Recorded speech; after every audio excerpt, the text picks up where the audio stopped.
Rádio Rio de Janeiro, a emissora da Fraternidade, passa a apresentar Luz na Penumbra, programa que leva ao seu coração a mensagem da doutrina espírita.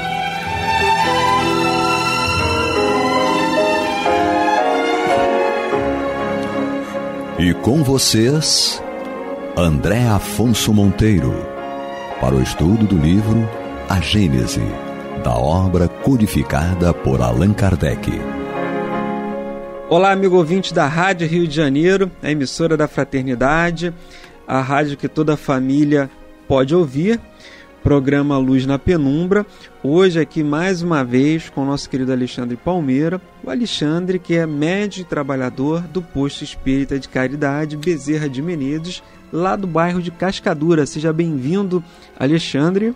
Eu que agradeço a oportunidade de estarmos aqui dando continuidade a esse estudo, como falei no programa anterior, de tanta relevância para o nosso esclarecimento com relação à formação. Por isso que o nome da vem até sugestivo, a Gênese, Com certeza. E aqui, nos dando aquele apoio primordial na técnica, o nosso querido Serginho.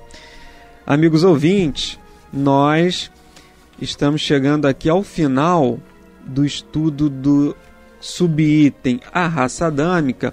E o item 42, ele acaba sendo uma complementação do que Kardec já falara anteriormente sobre essa ideia do surgimento da raça humana a partir de Adão, da raça adâmica.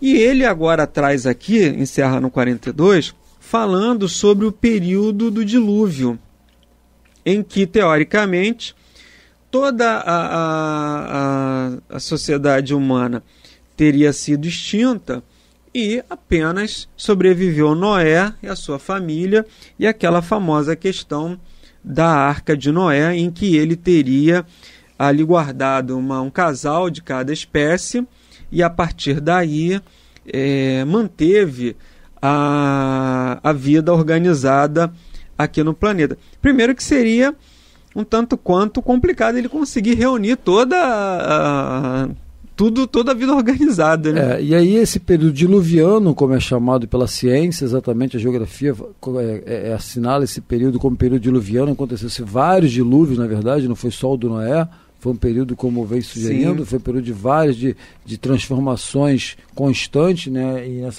nessa transformação tinha vários dilúvios, e já se é comprovado hoje que, se de fato a história de Noé, como ele é, até em outras culturas ele também é citado, no caso lá do persa, quando ele fala da lenda, de Galgamesh, conta a história idêntica de Noé, Então, se de fato existiu, é-se comprovado hoje em dia também que existiu o dilúvio numa região pontual, localizada, e que outras civilizações floresciam numa outra região que não estava passando por aquele dilúvio, que a era diluviana, a gente pode dizer assim que ela foi uma era bem pontual onde caiu os dilúvios, Os dilúvios ele era pontuais em cada região, até mesmo porque era um processo ainda que estava no final da transformação, até mesmo do solo, da crosta terrestre, dos vulcões, enfim. Então, esses dilúvios, eles eram meio que, não era generalizado como a Bíblia vem nos informando. Então, teve o dilúvio, mas tinha também, por outro lado, outras civilizações que estavam florescendo que não estavam passando por aquele dilúvio naquele momento. Talvez tenham passado num outro mais à frente, ou talvez o mais atrás, mas não foi generalizado. E Kardec até coloca aqui um fato cronológico, que o período diluviano ele data da era de 2348 a.C., mas que logo em seguida, e aí teoricamente só teria sobrevivido Noé e a sua família, mas que em 612 anos após o dilúvio, eles já vão encontrar um Egito, um poderoso império. E aí Kardec até ele faz essa colocação, lógica. Ora, se os egípcios acolheram os hebreus como estrangeiros, seria de espantar que houvessem perdido a lembrança de uma tão próxima comunidade de origem, quando conservaram religiosamente os monumentos da sua história. Então, assim, como é que se só sobrou Noé e a família? Daqui a pouco encontra um império. E aí eu não guardo nenhuma lembrança, nada disso, nenhuma ligação. Então, Kardec, essa questão corrobora a ideia de Kardec. Aí ele encerra dizendo uma rigorosa lógica com os fatos a corroborá-la da maneira mais peremptória, mostra, pois, que o homem está na Terra desde tempo indeterminado, muito anterior à época que a Gênese assinala. E a gente volta a reiterar, a Gênese mosaica, ela se remete à história do povo hebreu e não à história de toda a humanidade. O mesmo, continua Kardec, ocorre com a diversidade dos troncos primitivos, porquanto demonstrar a impossibilidade de uma proposição é demonstrar a proposição contrária. Se a genealogia descobre traços autênticos da presença do homem antes do grande período diluviano, ainda mais completa é a demonstração. E isso hoje está muito claro. Está muito claro. E aí, amigos ouvintes, nós vamos iniciar agora o item 43, que ele, ainda no capítulo 11 da obra Gênese, que ele é o início da doutrina, tem um subtítulo, né? Doutrina dos anjos decaídos e a perda do paraíso. E é até interessante que Kardec, ele logo já no título do capítulo, ele coloca aqui para nós, né, Alexandre, uma nota, é a nota número 62. Lê para nós, Alexandre, essa nota de Kardec, que é interessante. Essa nota bem rica, que ele vem falando assim, ó. Quando na Revista Espírita de 1862 publicamos um artigo sobre a interpretação da doutrina dos anjos decaídos, apresentamos essa teoria como simples hipótese, sem outra autoridade afora a de uma opinião pessoal controversível, porque nos faltavam então elementos bastantes para afirmação peremptória. Expusemos-nos a título de ensaio, tendo em vista provocar o exame da questão, decidido, porém, a abandoná-la ou modificá-la se fosse preciso.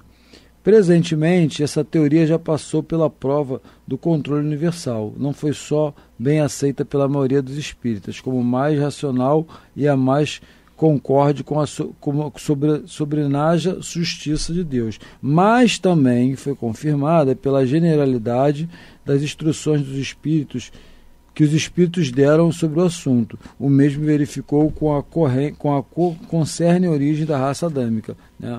Então ele vem, na verdade, só afirmando essa questão que a gente já vem comentando, vem, né, falando isso, né? Na verdade, foi uma teoria que ele lança lá na Revista Espírita de 1862, um ensaio teórico. É uma especulação, né, que ele faz. E aí que com o tempo ele coloca essa nota, porque com o tempo essa teoria se consolidou. Ele acabou, e aí ele reproduz ela agora aqui na Gênese de uma forma mais trabalhada, obviamente, mas foi um artigo que ele publicou. E aí esse ensaio teórico acabou se comprovando, se consolidando com as informações, com os próprios exames que Kardec faz, com a própria informação dos espíritos. E futuramente culmina exatamente com o Caminho da Luz, sim, né? Exilados de Capela, né? E uma série de outras que vem citando isso aí, né? Então, vamos passar aqui a leitura. Diz Kardec aqui no item 43. Os mundos progridem fisicamente pela elaboração da matéria e moralmente pela purificação dos espíritos que os habitam. Então aqui já tem uma informação importantíssima para nós, a pluralidade dos mundos habitados e que há uma progressão tanto do ponto de vista físico, da construção, nós vemos o nosso planeta, né, como ele era 2000 anos atrás, sim. E como ele é hoje do ponto de vista material, físico, e essas constantes mudanças climáticas que nós passamos. E tanto pela purificação dos espíritos que aqui habitam, que é essa transição também dos próprios espíritos, essa constante modificação, que ora o espírito está no mundo espiritual, ora ele está aqui na matéria, e de tempos em tempos a gente recebe um fluxo maior de espíritos, e nós já tratamos isso anteriormente, né, na migração e imigração dos espíritos, que às vezes de tempos em tempos há aquelas mortes até coletivas. E que essa renovação da população se dá de uma forma mais intensa.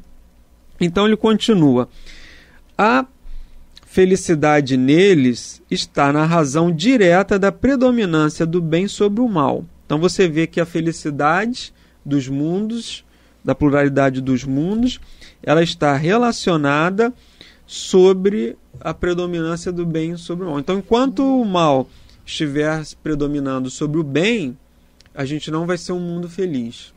E aí, assim, olha, nós estamos num momento de transição, né, de um planeta de provas de pessoas para um planeta de regeneração.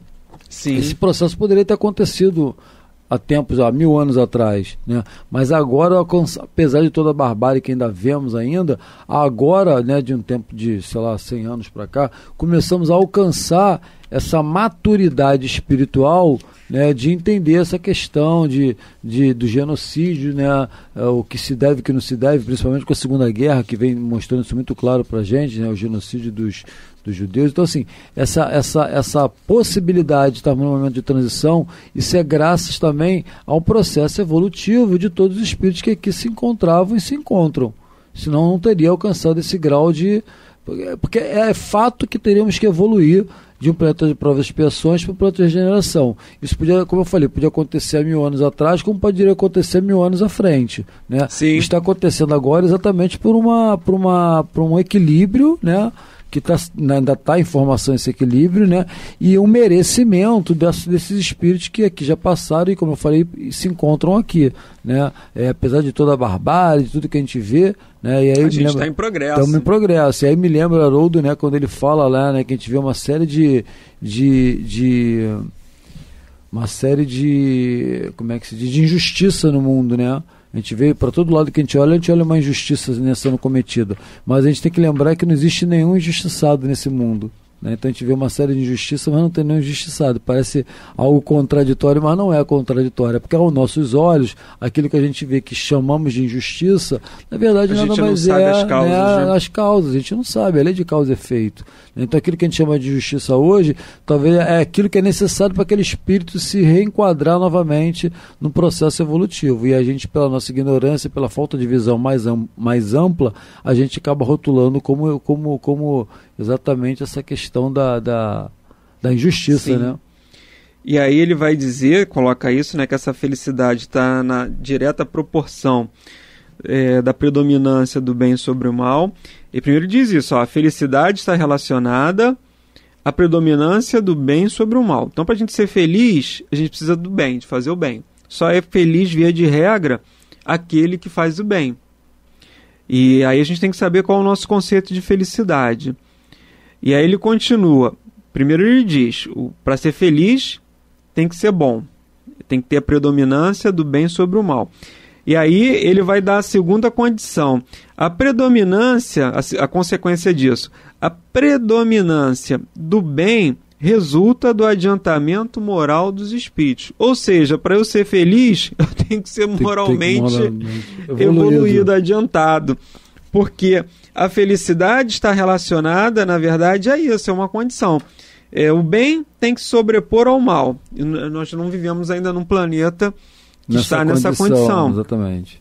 E a predominância do bem vai resultar do adiantamento moral dos espíritos. É uma caminhada que nós, a partir do momento que a gente vai evoluindo moralmente, mais nós vamos conquistando, sentindo essa felicidade. E isso não é para ninguém ficar desanimado não, tá? Porque na verdade, assim, nós estamos alcançando uma, por incrível que possa parecer e que possa parecer ao contrário através das informações, nós estamos alcançando essa coisa do bem vencer o mal, né? Nós estamos caminhando. Mas é muito lento, sim, mas estamos nesse processo, né? Então o bem está começando a se sobrepor sobre o mal. Às vezes aparece uma coisa que a gente considera mal, né? Mas aquilo que a gente falou agora há pouco é uma necessidade, né? Que o que a gente chama, rotula como mal, mas é uma necessidade para aquela evolução, né? Ou uma região passar por uma catástrofe, ou sei lá, um desencarne em massa, né? Então são coisas que são necessárias, né? Tem a própria literatura espírita que fala que quando Cristo veio à Terra teve que desencarnar não sei quantos milhões de espíritos para que tivesse um equilíbrio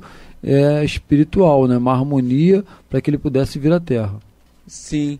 Amigos ouvintes, nós faremos uma pequena pausa e retornaremos em instantes. Você está ouvindo pela Rádio Rio de Janeiro o programa Luz na Penumbra, com estudo de A Gênese, na apresentação de André Afonso Monteiro. Olá, amigo ouvinte, retornamos com o segundo bloco do programa Luz na Penumbra. Hoje aqui nós encerramos o item 42, que falava sobre a raça adâmica, o período diluviano. Iniciamos já o item 43, doutrina dos anjos decaídos e a perda do paraíso. Primeiro que não existe anjo decaído, né, Alexandre? Se já atingiu a sua condição de anjo, ele não tem como perder essa... Porque, na verdade, são esses espíritos que foram exilados que são chamados de anjos decaídos. Né? E aí Kardec, ele cria uma introdução aqui simbólica para nós, né? Simbólica se não tem escrito introdução, mas primeiro ele vem falando dessa progressão dos mundos e que esse progresso, que essa felicidade que existe no mundo, nesses mundos habitados, ela está diretamente relacionada à purificação dos mundos que o habitam. Eles progridem de acordo com a elevação moral e intelectual dos que os espíritos vão alcançando. E aí ele vai dizer que essa felicidade ela está relacionada com a predominância do bem sobre o mal. E um povo ele vai ser predominantemente bom, voltado para o bem, enquanto ele, a partir do momento que ele atingir o seu progresso moral. E é interessante aqui que ele fala no finalzinho, Alexandre, do primeiro parágrafo: o progresso intelectual não basta, pois que com a inteligência podem eles fazer o mal.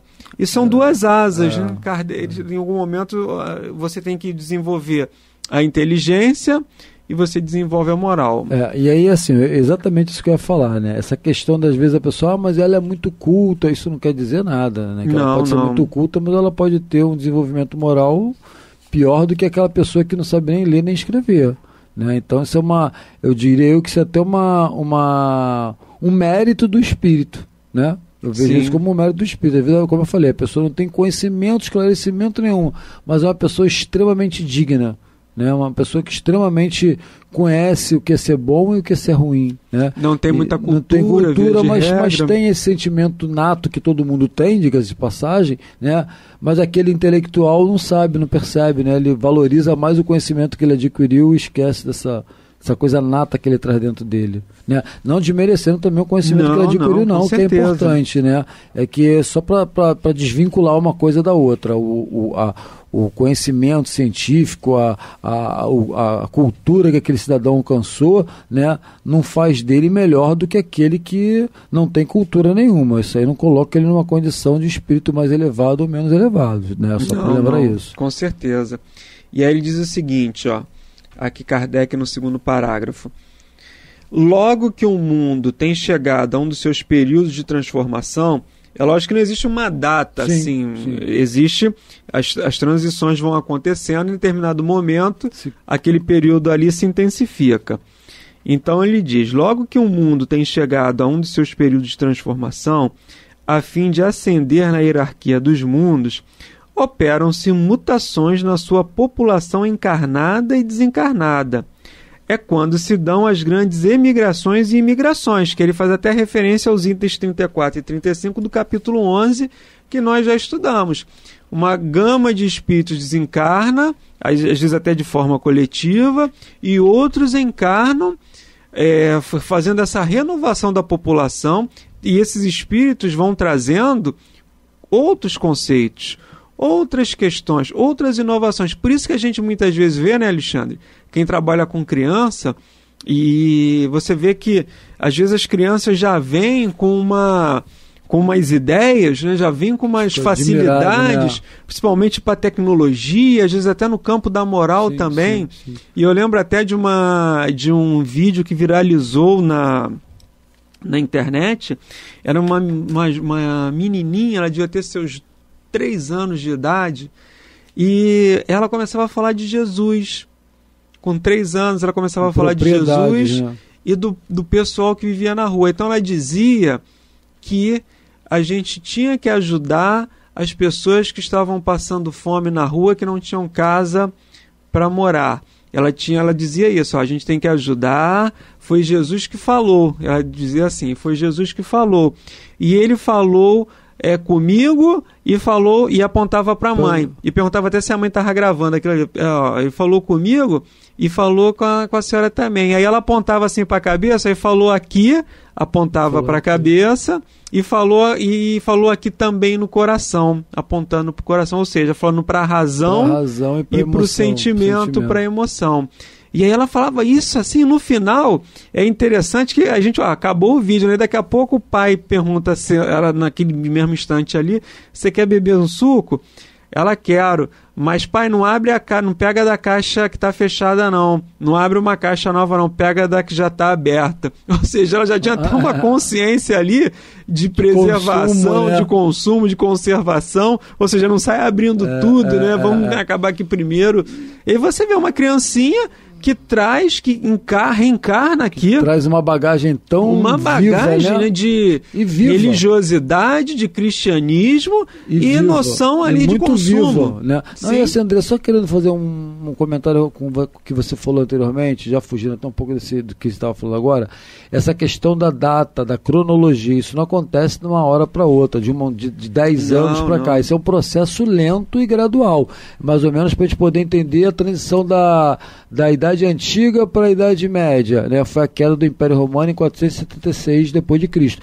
Isso é só uma data simbólica. Né? Que nesse momento é quando quem assume o Império Romano é um general bárbaro, né? Mas é uma data simbólica, porque o Império já vem se fragmentando lá em 180 depois de Cristo, e aí culmina com 476, e essa visão também só é dada depois de tempos à frente, né? Então assim também é com a nossa doutrina, essa questão da evolução, né? Isso é um processo lento, mas ele é gradual, né? Não é coisa de 10 anos, 100 anos, né? E aí isso vai se dando realmente com essa renovação da população.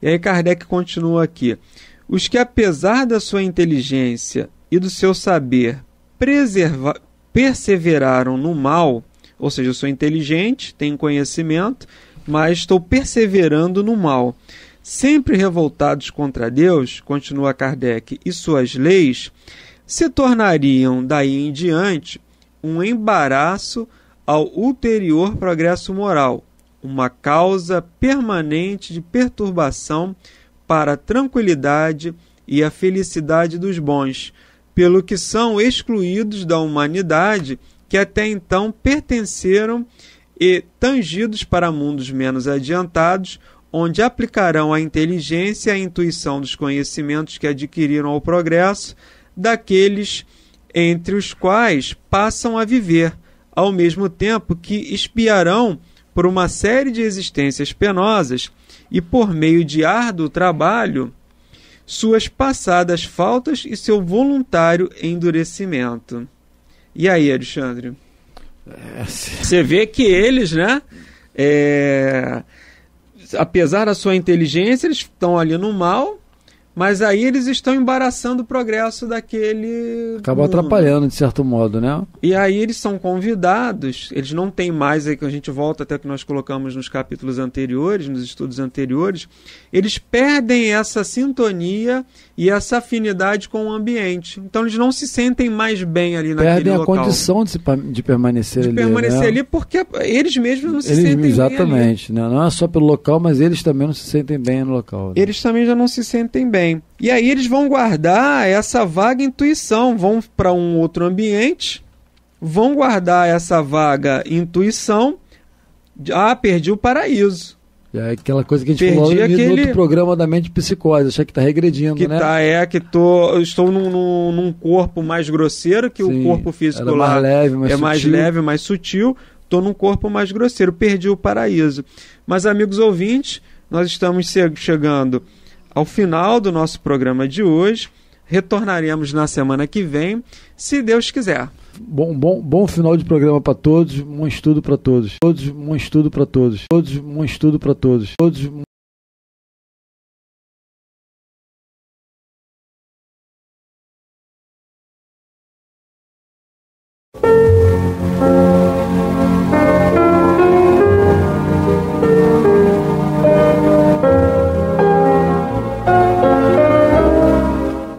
Rádio Rio de Janeiro está levando ao seu lar e ao seu coração a mensagem consoladora da doutrina espírita, através do programa Luz na Penumbra.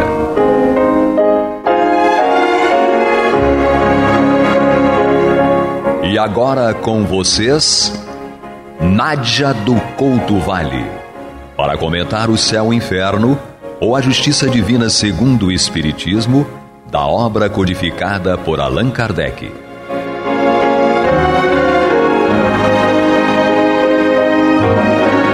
Amados ouvintes, paz e luz às nossas mentes e corações, hoje e sempre.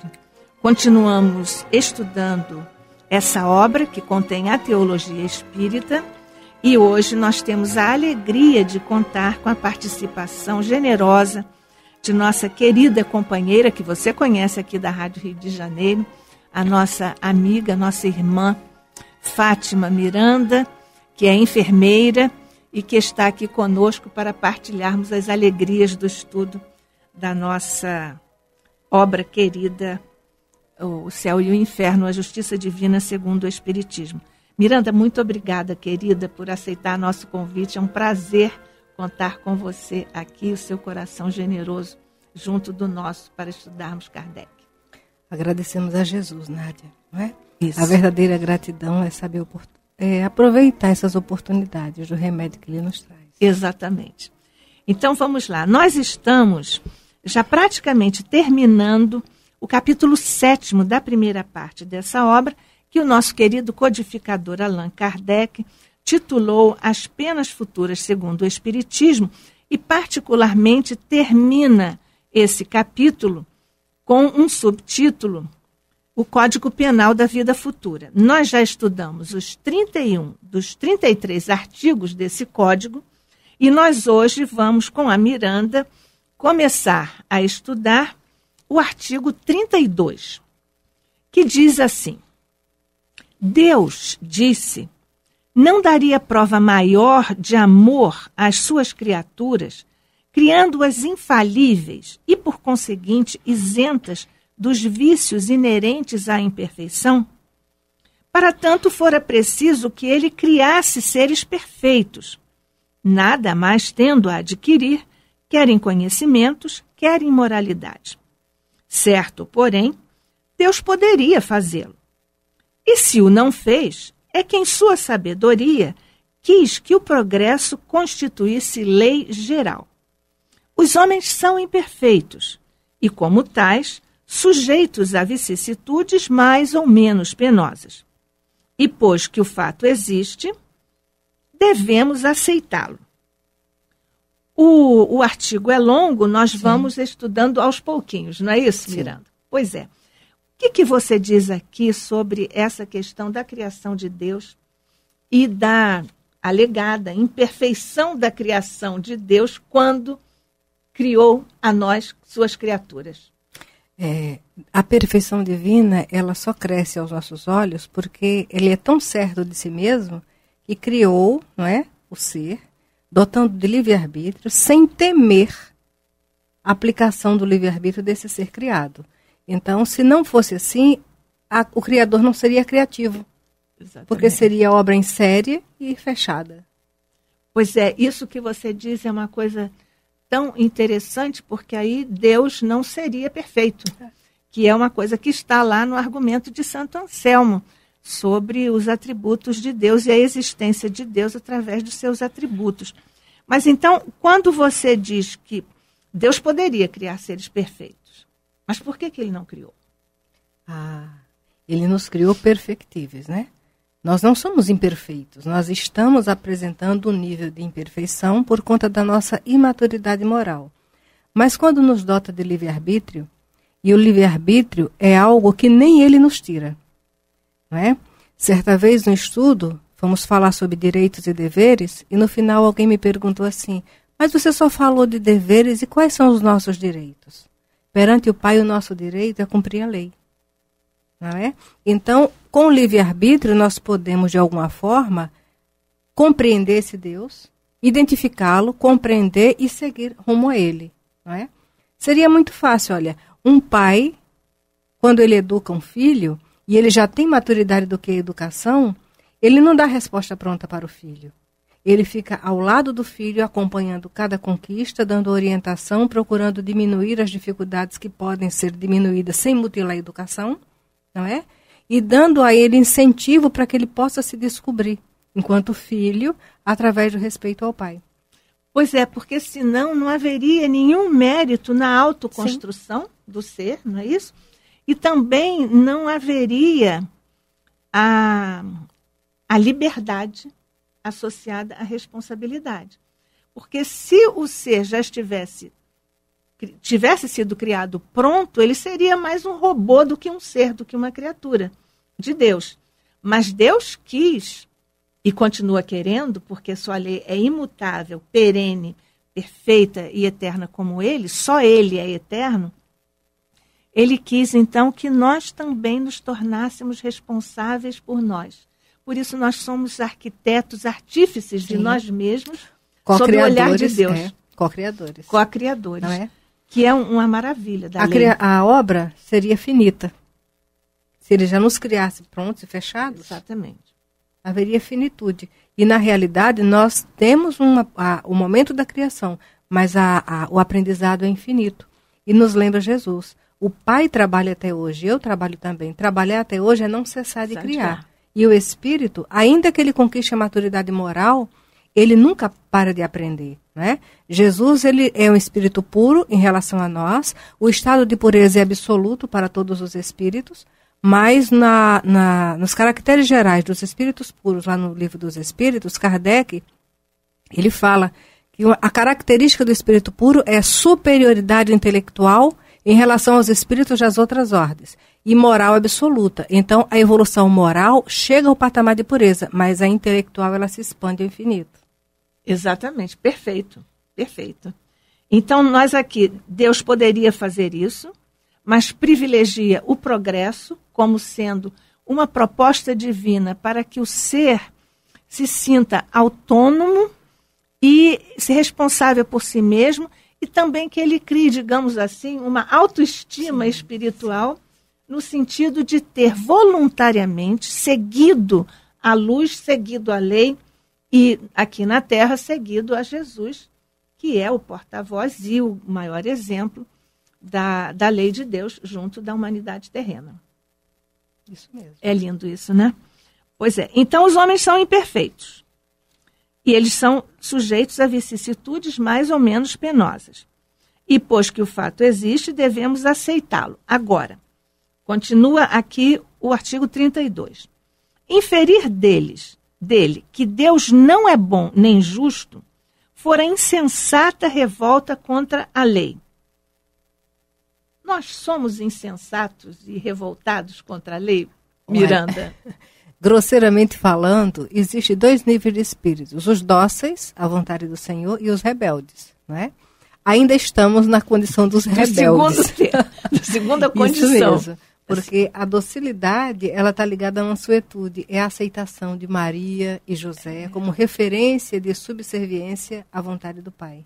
Isso, a brandura, isso, que é uma conquista extremamente difícil, nós sabemos, e que é uma das bem-aventuranças lá no insuperável Sermão do Monte. Então, alguns acham que Deus não é justo, simplesmente porque a vontade maiúscula de Deus não se coaduna com a vontade minúscula dos nossos caprichos humanos. Por isso que nós, às vezes, achamos que ele não é justo. E ele deve olhar para nós e falar assim, tolinho. Daqui a pouco vocês vão compreender um pouco melhor e entender o sentido da vida. Exatamente. E por falar em bem-aventurança, essa justiça aqui, o artigo 32, na pena do nosso amado Kardec, nos coloca, a justiça também é uma bem-aventurança. Quando Jesus disse, né, bem-aventurados os sedentos de justiça, né? Essa justiça aqui não é a justiça dos homens, sim, aqui na Terra, certamente não é. Que é uma justiça que reflete ainda a nossa imperfeição, o nosso afastamento da lei de Deus, porque, na verdade, a imperfeição é o afastamento da lei, sim, é o afastamento da luz. Então, quando nós temos aqui a bem-aventurança da justiça, bem-aventurados os sedentos de justiça, não é que eles estejam sendo proclamados culpados, apesar de serem inocentes com relação a algum ato. Essa sede de justiça é o espírito que almeja identificar-se com a lei. Não é isso? Que é adiké. Adiké é o termo grego para a lei. Então, aquele que está sedento de cumprir a lei, como você acabou de dizer, primeira condição dos dois tipos que você assinalou, é esse que está sedento de justiça. Nós estamos sedentas de justiça porque queremos agora, já mais do que no passado, certamente, hoje mais do que ontem, seguir a codificação e seguir o Evangelho de Jesus. E que nos remete a Jesus, sede perfeitos, como perfeito é o Pai Celestial. Exatamente. Então, essa sede de justiça é buscar nos assemelhar a Ele. Ainda guardando a relatividade, que a perfeição divina é absoluta. É absoluta. E a nossa será sempre relativa. Sempre relativa, exatamente. E nesse particular, nós, mesmo assim, achamos que ainda vamos chegar a ser Deus. Porque às vezes nós nos comportamos como se fôssemos Deus ou querendo ser Deus, né? Quando Jesus nos diz assim, vós sois deuses, podeis fazer o que eu faço e muito mais. Quando nós vamos amadurecendo, vamos vendo a nossa responsabilidade com tudo que nos é oferecido, né? Partindo dos corpos que nós usamos para evoluir. Cada corpo tem uma constelação de princípios inteligentes formando. E, de alguma forma, perante o princípio inteligente, é como se nós fôssemos o Deus. Exatamente, exatamente. Nessa relativização, não é isso? Mas muitos identificam o vós sois deuses como sendo a potencialidade ou a faculdade para fazer tudo que o nível evolutivo requer para realizar. Sim.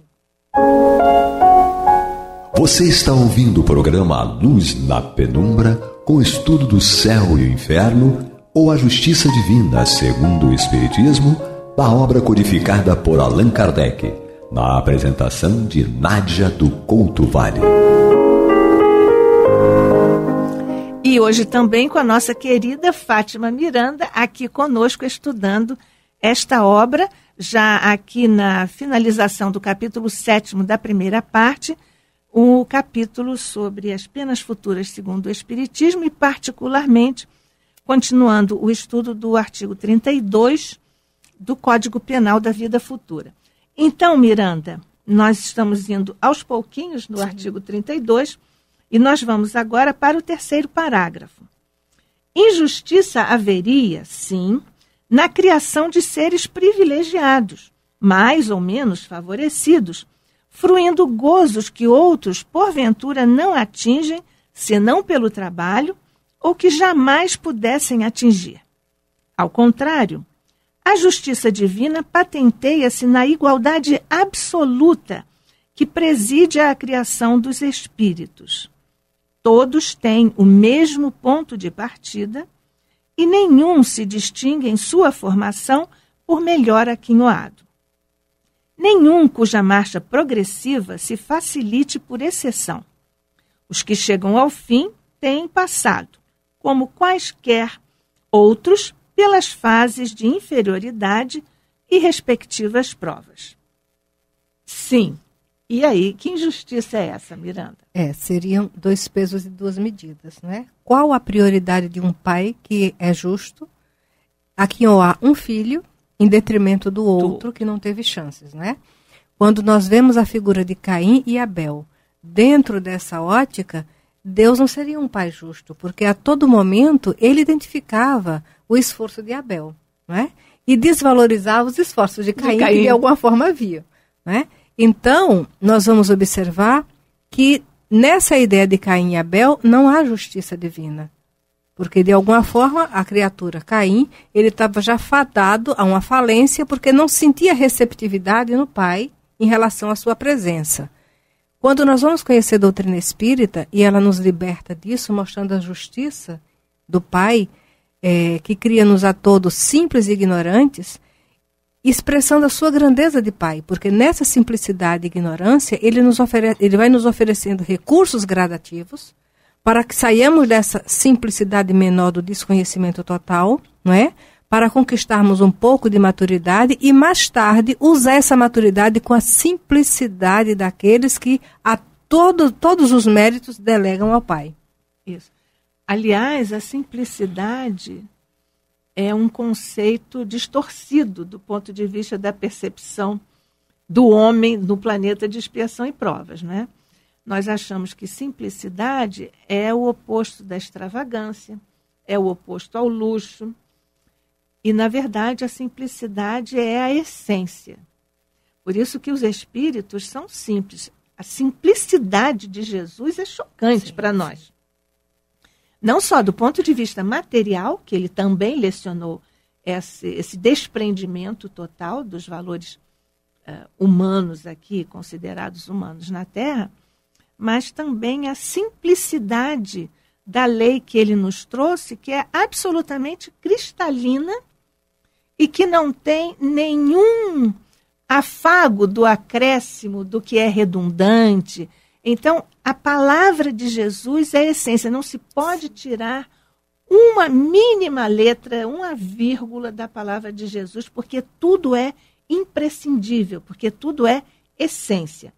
E a aparência foi o que os homens foram agregando ao longo dos séculos, de acordo com seus desejos, a palavra de Jesus. Ele lidou com a nossa complexidade, movidos pela ignorância, não é? Sem perder o foco da fidelidade ao Pai, mesmo porque a tarefa dele junto a nós é essa, na condição de mestre, ser aquele que dá toda uma sustentação para o nosso despertar. Perfeito. E haja despertamento, né? Pois é. Então, a justiça divina patenteia-se na igualdade absoluta. Sim. Nós precisamos ser cuidadosos com o uso da palavra absoluta, né? O absoluto. Com maiúscula é Deus, é a lei e tal. Mas aqui Kardec usa a igualdade absoluta porque esta é uma perfeição divina, que está explicitada na lei. Então, podemos dizer com tranquilidade igualdade absoluta porque vem do Pai e está inscrita na lei que é de Deus. Então, o que preside a criação dos espíritos. Você nos falou sobre a criação de Deus no sentido de que nós somos criados em simplicidade e ignorância. Mas existe também, pela formulação divina, um recurso profundo para nós sairmos da ignorância. Sim. E essa simplicidade da nossa criação é uma simplicidade da essência. Nós temos a essência, que são os recursos que estão ali postos pela divindade para nós nos valermos dos recursos e desenvolvermos esses recursos. Isso é nossa conta, né? Por nossa conta. Aqui nós nos lembramos da tia Vilma, quando ela vai ilustrar essas colocações com a semente da laranja. A semente da laranja, por minúscula que seja, e que passe desapercebido a muitos, mas ela contém o laranjal. Exatamente. Porque se ela for plantada e sucessivamente todas as sementes da laranjeira inicial, teremos o laranjal. Teremos o laranjal. Né? Então, é a divindade que está no micro, com toda uma potencialidade a ser desenvolvida. É o que Aristóteles chama de potência. Está ali dentro da minúscula parcela da laranja, há um laranjal ali, não é? Um pé de laranjas e um laranjal em potência, né? Vai depender do trabalho que seja empreendido para que isso aconteça. Exatamente, para aquilo se transformar e tornar manifesta essa essência, essa potencialidade. Então, não há nenhuma distinção em qualquer criatura para ser melhor, aquinhoado a palavra do Kardec, não é isso? Para ser melhor ou mais dotado de algumas facilidades ou de algumas faculdades. Todos nós estamos em igualdade absoluta de condições. E depois, nenhum cuja marcha progressiva se facilite por exceção. Quer dizer, Deus não passa a mão na cabeça de nenhum dos seus filhos. mas no sentido negativo que nós usamos aqui na Terra, mas não há exceções na lei de Deus, né? Os filhos são iguais para o amor de Deus. O nosso orgulho e o nosso egoísmo nos faz ficar felizes, né? Com essa ideia de igualdade perante a Jesus, que partimos do mesmo princípio. Mas ainda não nos permite sentir essa igualdade em relação aos nossos desafetos. Porque aí temos que fazer o trabalho moral, né, para o florescimento da lei em nós, através dos atos. Exatamente, porque, aliás, a lei está inscrita em nós, não é isso? Está lá no livro dos Espíritos, não é isso? Isso mesmo. Onde está escrita a lei de Deus? Perguntou Kardec. E eles responderam aos espíritos superiores? Na consciência. Pois é. Então, vamos seguindo aqui. Então, portanto, os espíritos que chegam ao fim na marcha evolutiva, progressiva, certamente passaram, como todos os seus irmãos, como toda a humanidade, em todos os tempos, em todas as latitudes, pelas fases de inferioridade e respectivas provas. A questão, Miranda, é o tempo, né? Sim. E isso vai nos capacitando, porque passando pela mesma feira da inferioridade, né? E respectivas provas, a todos os dias nós somos capacitados por Deus para sermos aqueles que amanhã serão instrutores de outros. Exatamente. Porque sofrendo em si, nós vamos aprender a desenvolver essa empatia que está tão, né? É uma palavra que está tão no dia a dia agora. Na moda, entrou na moda. É? E é o que Jesus fez conosco. Olhando Madalena, ele não viu alguém que estava confuso, em delito com a consciência. Ele viu a potencialidade dela na superação de si mesmo. Exatamente. Viu aquele ser na sua potência. Sim. E na crença do Pai em toda a sua criação, porque nós todos chegaremos ao mesmo ponto, né? Ascendendo para a luz. Então, isto posto, nada mais justo que a liberdade de ação a cada qual concedida. O caminho da felicidade a todos se abre amplo, como a todos as mesmas condições para atingi-la. Então, todo mundo vai ser feliz, Miranda? Nós vamos. Agora, vamos ver aqueles de nós que ainda ficam na inércia mental, não é? E aqueles que já estão se esforçando no trabalho interior. Porque nós vamos encontrar pessoas que estão limitados no leito e materialmente não executam nenhum trabalho, mas intimamente fazem a superação de si mesmo. É o Jerônimo Mendonça, lembrei dele, exatamente. Não é? Você falou do Amazonas. Sim, também, né? O Amazonas também é outro exemplo. Filho de Deus que eu conheci você, falando sobre Jesus. É mesmo? No mês de dezembro, a convite do Amazonas. É mesmo? Foi você e sua mãezinha. Minha mãe adorada, Isso. Dona Nadirzinha. Mandar um beijo para ela aqui, com sua licença e licença de vocês todos ouvintes. Um espírito extraordinário que eu nem mereço ter tido como mãe, mas que eu agradeço a Deus. Pelo que eu sei, de uma grandeza e superação que só vocês sabem. Bom, então, vamos lá. Então, nada mais justo que a liberdade de ação a cada qual concedida. Então, para cada um ser artífice de si mesmo. Tem liberdade. Se você quiser ficar brincando aí na sua evolução, continuar submetido às provas que estão aqui colocadas no parágrafo anterior, pode ficar, mas não eternamente. A lei de progresso chega uma hora que vem de roldão. Que vem de roldão e não nos deixa cumprir a nossa, digamos assim, ociosidade moral. Não é isso? Então, nós estamos terminando aqui, mas não este item, o 32 do Código Penal da Vida Futura. Mas nós encerramos aqui hoje o nosso estudo, agradecendo a nossa querida Fátima Miranda, que está aqui conosco, estudando esta obra querida também para o nosso coração, e desejando a você paz e luz ao seu coração. Muita paz. Muita paz. Assim seja.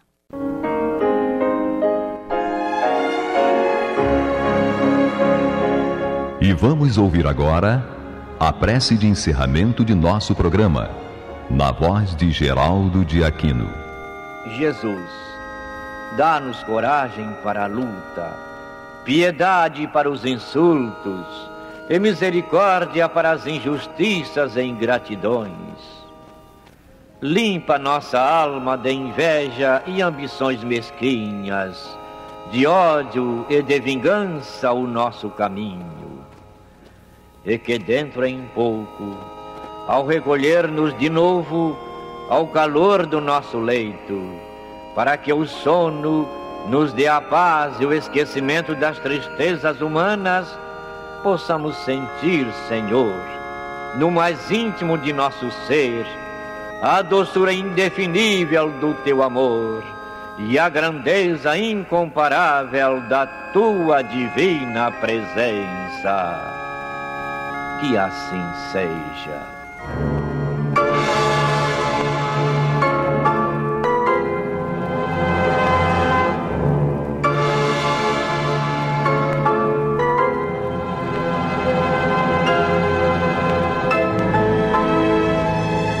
Acabamos de apresentar o programa Luz na Penumbra, que voltará a ser apresentado amanhã às 21 horas nesta emissora.